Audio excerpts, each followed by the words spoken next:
नगरपालिका आणि नगरपंचायतच्या निवडणुकीनंतर आता स्थानिक स्वराज्य संस्थेच्या निवडणुका ज्या आहेत ते लवकरात लवकर या ठाणे महानगरपालिका असेल इतर महानगरपालिकेमध्ये लागू होणार आहेत। त्या संदर्भात पाहिलं तर आता वंचित बहुजन आघाडीची देखील मोठ्या प्रमाणात या ठिकाणी बैठक झालेली आहे। ठाण्यामध्ये मोठ्या संख्येने सर्वच पदाधिकारी या ठिकाणी जमले होते। मात्र ठाण्यामध्ये 33 प्रभाग आहेत आणि 33 प्रभागामध्ये 131 नगरसेवक आहेत। त्यापैकी पाहिलं तर वंचित बहुजन आघाडीकडनं कशा प्रकारची नगरसेवकाची तयारी ठाणे, कळवा, मुंब्रा, दिवा या ठिकाणी करण्यात आली आहे। या संदर्भात आपण बातचीत करणार आहोत ठाणे शहर अध्यक्ष यांच्या संदर्भात। सर, काय सांगाल, एकंदरीत पाहायला गेलं तर वंचित बहुजन आघाडीने कशा प्रकारची जय्यत तयारी या ठिकाणी केलेली आहे आणि प्रकाश आंबेडकर यांचा जो पक्ष आहे आणि त्यांचा देखील हात घट्ट करण्यासाठी सर्वच वंचित बहुजन आघाडी आज बैठक पार पडली।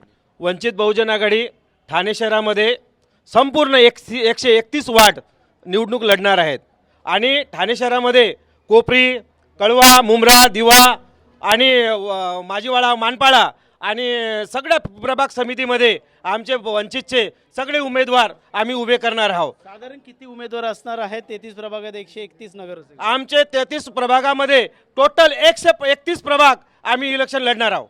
नक्कीच पाहायला गेलं तर गेल्या काही दिवसापासून महानगरपालिकेमध्ये अजून देखील महापौरासंदर्भातली चर्चा सुरू आहे। इतर पदं देखील जे आहेत ते रिकामे आहेत। पाहायला गेलं तर येणाऱ्या महानगरपालिकेमध्ये भाजप म्हणते आमचाच महापौर बसेल, तर दुसरीकडे राष्ट्रवादी शरदचंद्र पवार असेल, या राष्ट्रवादी अजित पवार असेल, या शिवसेना असेल, या ठाकरे गट असेल, यांची रस्सीखेच आपल्याला पाहायला मिळते। ठाण्यामध्ये वंचित शिवाय महापौर बसणारच नाही आहे।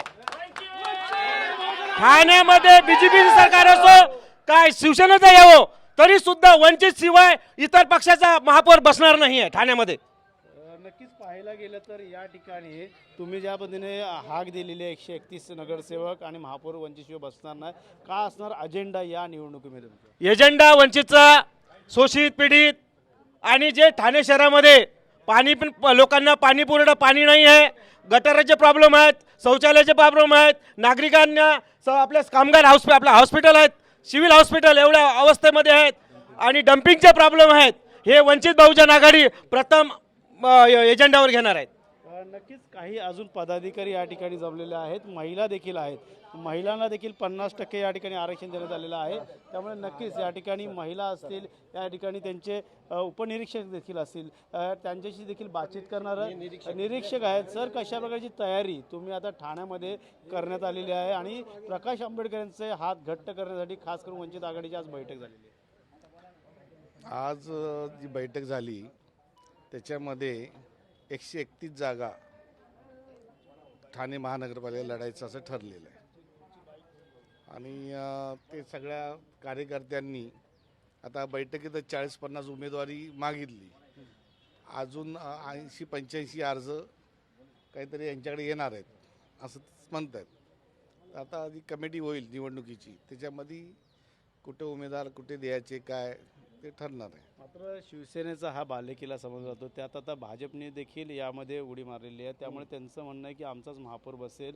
ते महापौर पदावरती बसवरून या ठिकाणी रस्सीखेच सुरू झालेली आहेत। शिवसेनेत उभी फूट पडली आहेत, राष्ट्रवादीमध्ये उभी फूट पडली आहेत। त्यामुळे तुमच्या वंचित बहुजन आघाडी असेल या संदर्भातलं पाहिलं तर शिवशक्ती आणि भिवशक्ती आतापर्यंत रामदास आठवलेंची दिसून येत होती। मात्र प्रकाश आंबेडकर हा पक्ष येणाऱ्या काळात कशा प्रकारे या ठिकाणी तुमचे पायमुळे रोवणार आहेत?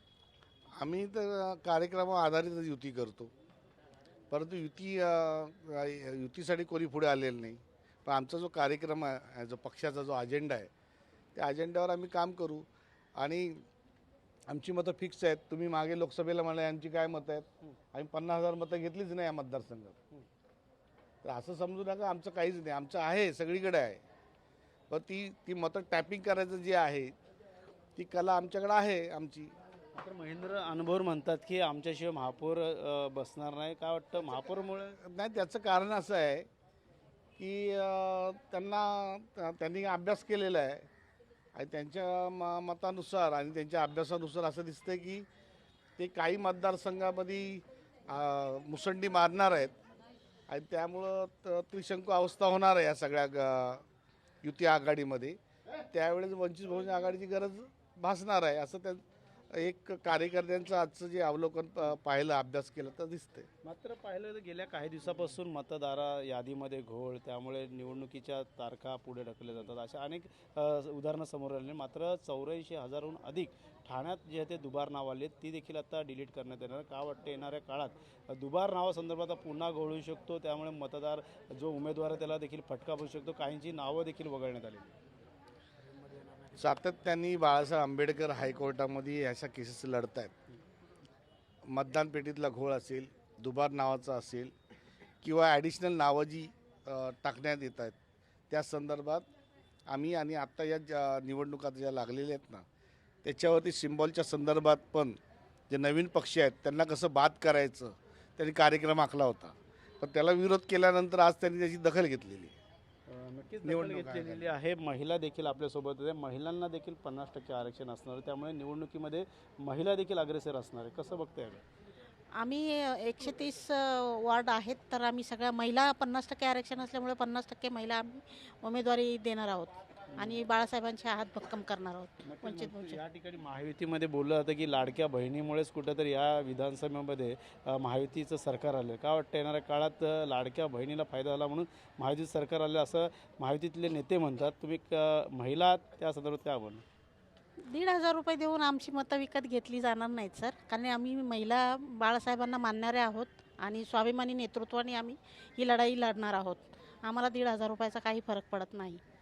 नक्कीच पाहूया येणाऱ्या काळात आता वंचित बहुजन आघाडीच्या वतीने कशा प्रकारची जयतयारी आपल्याला दिसून येणार. ठाणे महानगरपालिकेमध्ये पाहिलं तर 33 प्रभाग आहे आणि 131 नगरसेवक ह्या प्रभागामध्ये आहेत. त्यामुळे येणाऱ्या काळात आता शिवसेनामध्ये जरी उभी फूट पडली असेल तरी राष्ट्रवादी देखील आता दुसरीकडे आमचाच महापौर बसणार असं देखील म्हणत आहे. तर दुसरीकडे भाजपचं देखील म्हणणं आहे की आमचाच महापौर बसणार आहे. ठाणे महानगरपालिकेवर आता कोणाचा झेंडा फडकणार हे देखील पाहणं गरजेचं आहे. मात्र वंचित बहुजन आघाडीकडनं आमचाच महापौर बसल्याशिवाय राहणार नाही असं देखील त्यांचं म्हणणं आहे. त्यामुळे येणाऱ्या काळात आता पाहायला येतं वंचित आघाडी पक्षाकडनं प्रकाश आंबेडकर यांचे हात घट्ट करण्यासाठी आणि पक्षाची ताकद वाढवण्यासाठी आज वंचित बहुजन आघाडीची बैठक जे ठाण्यामध्ये पार पडली. त्यामुळे येणाऱ्या निवडणुकीमध्ये पाहिलं येतं वंचित बहुजन आघाडी कशा प्रकारचे उमेदवार कुठे कशा प्रकारे देणार हे देखील पाहणं गरजेचं राहणार आहे.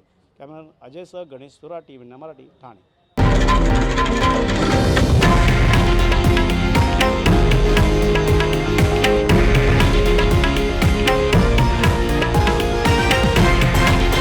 हे आहे देशातील नंबर 1 न्यूज नेटवर्क आणि आपण पाहत आहात TV9 मराठी, एकमेव.